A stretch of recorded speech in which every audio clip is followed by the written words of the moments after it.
Hi, my name is Haley and this is my brain neuron model for the 18th time. My sister's helping me record, so gosh.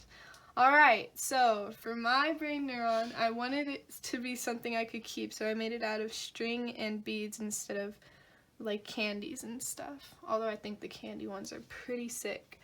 Anyways, so I have the dendrites and the receptor sites inside of the dendrites, the cell body, and this little turtle as the nucleus.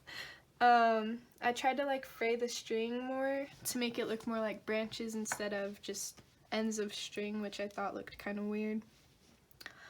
And then so I have the receptor sites that take in the neurotransmitters, and then I have the axon that takes the signal down to the terminal branches, and then the terminal branches that release the neurotransmitters, and then I've got the myelin sheath, I still can't pronounce that correctly, and that makes sure that the signal goes through the axon without any issues, or any issues or anything like that.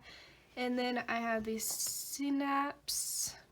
I can't pronounce half of these words correctly. So I have this synapse, which is the space in between the dendrites and the terminal branches where the neurotransmitters go through. And so basically, once the dendrites receive any stimulation, then an action potential happens, and it's described as the book is a wave of change in electrical potential that rushes down the axon, and then the ion channels open up, allowing a flood of ions to go through the neuron, which that domino effect causes depolarization. Okay, so the video cut before I could finish what I was talking about. During depolarization, it's the result of the chain reaction from the opening ion channels. It basically moves the negative resting potential more towards zero, and then once the neuron passes the voltage threshold, a bunch of voltage-controlled ion channels open up, allowing the positive charged ions in, and that triggers repolarization, in which the membrane returns to its resting potential after all of the ion floods.